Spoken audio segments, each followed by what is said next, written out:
Hey Canucks fans, the Vancouver Canucks defeated the Seattle Kraken 5-2 in the Canucks' penultimate, yes, I had to use that word, their penultimate home game of the season. Let's talk about what I liked, what I didn't like, and one other thing. First off, thank you to legendary Justin Credible for bringing me to the game. Also, legendary Andrew Chang for treating us to dinner. It was another night full of legends. I wasn't expecting to go to this game, but Justin had an extra ticket. He knew that I wasn't bowling tonight, so it all worked out really well. So once again, thank you, Justin, for your tremendous generosity. What I liked, how about Quinn Hughes? 3 points, 1 goal, 2 assists, bringing him to 66 points of the season on the season. Now, he's the all-time leader, the best season by Canucks defenseman all time in history, which is pretty good. He only needed 1 point to get that. That was his 64th point, but then he added another 2. So he has the best season by a Vancouver Canucks defenseman in the Canucks 52-year history now. Quinn Hughes, 66 points and counting. He could not easily, but he could get to 70 points. So he eclipses Doug Lidster's record of 63 points. Quinn betters him by 3. He got the belt, was most deserving of that. And aside from his offensive game, which is obviously very strong, his defensive game has grown in leaps and bounds. He's now not a minus 24, whatever like it was last season. I'm just looking at it right now. He is actually a plus 8, which is outstanding for Quinn Hughes. So a great season, and he's a worthy of being a record holder now. Most points all time by a Canucks defenseman in a single season. So congratulations to Quinn Hughes. I like Spencer Martin's game. 30 saves on 32 shots. He was outstanding once again, especially when Seattle kept getting 5-on-3s. In fact, the first 5-on-3, I think Martin didn't have a stick, his goal stick, taking after Demko for a good minute of it. He's so good. He's so efficient with his movement. Never looks out of place, never looks scrambly, never looks out of position, never looks out of the play.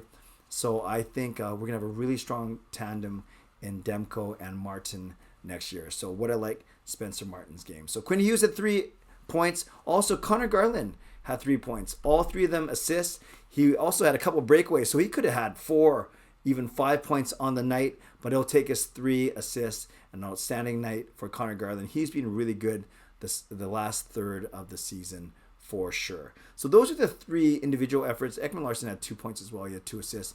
But I think the ones that really stood out to me were Hughes, Martin, and of course Garland.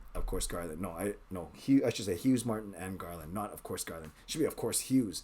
So Hughes, Martin, and Garland. But overall, I thought the Canucks played pretty well. Although there were a couple things I didn't like. I didn't like their second period. Outshot 16-3. And yeah, you might complain about the refereeing, the fact that Seattle got 8 power plays, including 2 5-on-3s.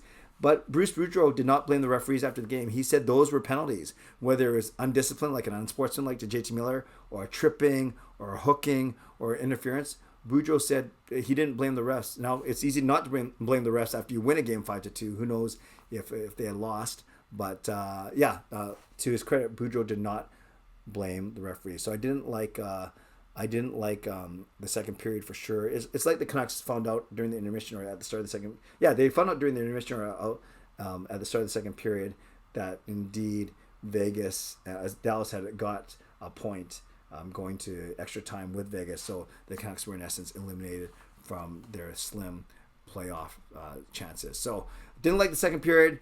Part and parcel with that was the parade to the penalty box in that second period. And I'm not blaming the refs. I think the Canucks need to play a bit more discipline, but maybe they were a little frustrated in that second period. Aside from that, nothing that I didn't like. I thought every player played quite well. Dries and Lamico were the low men on ice time, but they still had 9:47 and 9:58 respectively. And then Brad Hunt and Kyle Burrows had 15 minutes apiece as well.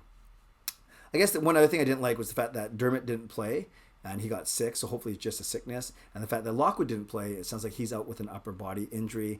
Add that to the walking wounded. We know that Horvat, Pearson, Höglander already out, Pullman out with a concussion, now Demko and Halak, and add Lockwood and Dermott, and now you're up to almost 10 guys, 10 regulars out of the lineup. But that's kind of what happens at the end of a season.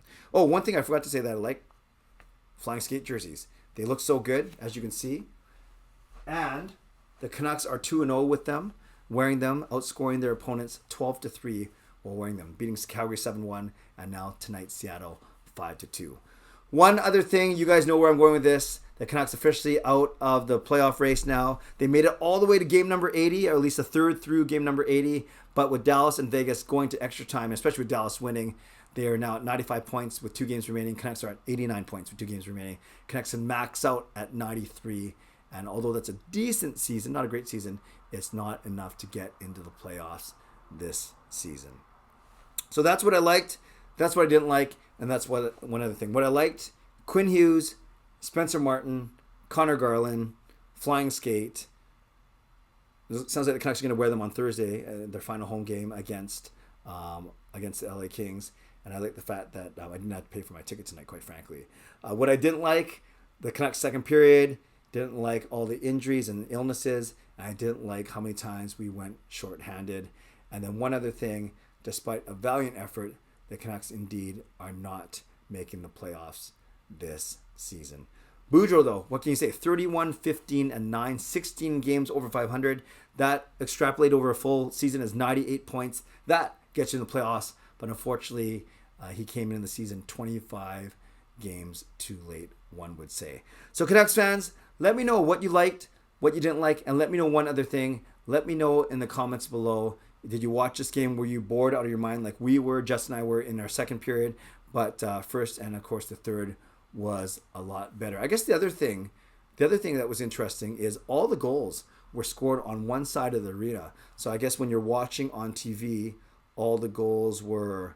Actually, I don't know which way the... Oh, no, I should know. If the benches are that way, yeah. I guess all the goals on TV were on the... Why can't I think of this? Were they on the left side or the right side? I can't even think. I'm so disoriented right now when the Canucks start. So you tell me if it was on the left side or the right side of the rink. I can't even think right now. But I do know that all 7 goals were scored on the same side of the rink. Canucks scored 3 in the first. Seattle scored 2 in the second. Canucks scored 2 in the third. That means they're all on one side of the arena. But tell me if it's left or right, and you can make fun of me for not even knowing that in the comments below. So tell me what you liked, tell me what you didn't like, tell me one other thing, and tell me which way all the goals were scored when you're watching on TV. Shout out to my sponsors, Perform and Transform, Personal Training and Weight Loss, and to Advanced City Experts, Real Estate Group, and to legendary Lucas Gates, legendary Justin Credible, legendary Andrew Chang, Hall of Fame members, Jens95, simalexander, Chris Seifert, Adam Broomfield, Shannon Hollingworth, HSM Fangirl Gaming, Smooth Groove, and Carol Bovenlander. Thank you for your support as always. And thanks to the support of all members of all levels. You're listed in my video descriptions. If you want to become a member of the CCC Crew, press the join button underneath this or my videos or the memberships tab on my YouTube channel. I will not be streaming tomorrow night. I'm going to study, but I will be streaming Friday night, 2-hour stream after the Canucks season finale in Edmonton. So subscribe if you'd like to, like this video if you'd like to, become a member or upgrade if you'd like to, and leave a comment down below if you'd like to. And tomorrow I have a special vlog for you commemorating the 1-year anniversary of the day I became an official meme. Stay safe, stay healthy, take care of yourselves, and take care of each other. Have a great night. God bless. Go Canucks, go.